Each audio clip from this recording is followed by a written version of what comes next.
हजारों साल पहले जब धरती, स्वर्ग और आकाश पर अंधकार छाने लगा था, एक ऐसा असुर पैदा हुआ जिसका नाम सुनकर देवता भी कांप उठते थे, वृत्रासुर। ना उसे अग्नि जला सकती थी, ना जल उसे डुबा सकता था, ना किसी आम अस्त्र से उसे रोका जा सकता था। उसने आकाश पर कब्जा कर लिया था।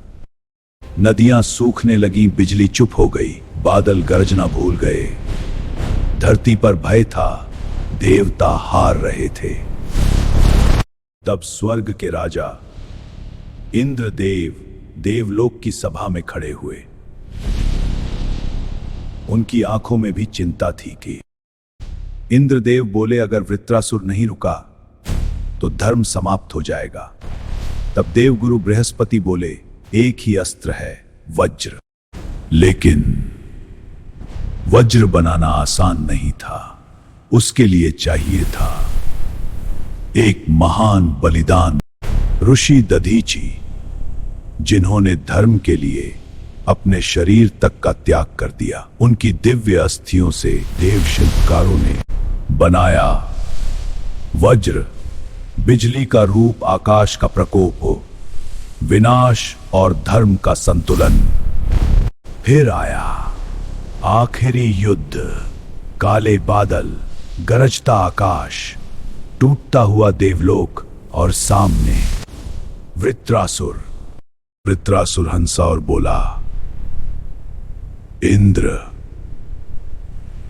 तू हार चुका है। तब इंद्रदेव ने अपना वज्र उठाया, आसमान फट गया, लाखों बिजलियां एक साथ चमकी, धरती कांप उठी और फिर वज्रा। एक ही प्रहार, एक ही वार, एक ही बिजली। वृत्रासुर गिर गया, अंधकार टूट गया, बादल वापस लौट आए, नदियां फिर बहने लगी, धर्म जीत गया। लेकिन युद्ध के बाद इंद्रदेव ने वज्र को देखा। जब भी अधर्म सीमा पार करेगा, वज्र फिर लौटेगा।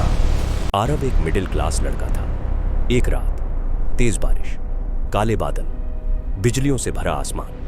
ऑफिस से घर लौट रहा था। तभी कुछ गुंडे अंधेरी गली में उसका इंतजार कर रहे थे। उसका रास्ता रोक लेते हैं कुछ गुंडे। सब कुछ छीन लिया गया। उन्होंने आरव को बेरहमी से मारा, इतना मारा कि वो सड़क पर खून में पड़ा रहा। बारिश तेज होती गई, सांस टूटने लगी, आंखें बंद होने लगी और फिर आसमान फट गया। एक भयानक सीधा आरव के शरीर पर गिरा। सब खत्म। लोग उसे एम्बुलेंस में अस्पताल ले जाते हैं और उसकी फैमिली को बुला लिया जाता है। डॉक्टर बोले, सॉरी, अब ये नहीं रहा।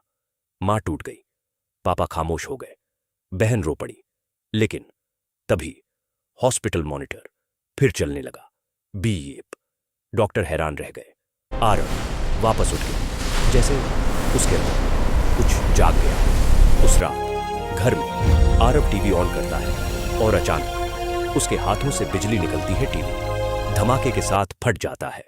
आरव हवा में दूर जाकर गिरता है। फैमिली भागकर कमरे में आती है, उसे उठाने जाती है और उन्हें भी इलेक्ट्रिक शॉक लगता है। तब उसकी डॉक्टर बहन धीरे से बोलती है, आरव, तुम बदल चुके हो, तुम्हारे अंदर तड़ित की शक्ति है। तभी आरव खिड़की से आसमान की तरफ देखता है और सोचता है, आखिर ये शक्ति क्या है और मुझे ही क्यों मिली है। फिर आरव के पापा उसे वज्र अस्त्र के बारे में बताते हैं, कैसे इंद्रदेव ने वृत्रासुर का अंत वज्र अस्त्र से किया था। ये सिर्फ अंत नहीं है, ये कहानी की शुरुआत है, आरव की कहानी की शुरुआत। लेकिन एक सवाल अब भी बाकी है, आखिर इंद्रदेव ने आरव को ही वज्र अस्त्र की शक्ति क्यों दी? तूफान अभी आया नहीं, तूफान अभी जाग रहा है और जब वो पूरी तरह जागे दुनिया बदल जाएगी। आरव की कहानी अभी शुरू हुई है, क्योंकि कुछ शक्तियां दी नहीं जाती, किस्मत उन्हें चुनती है।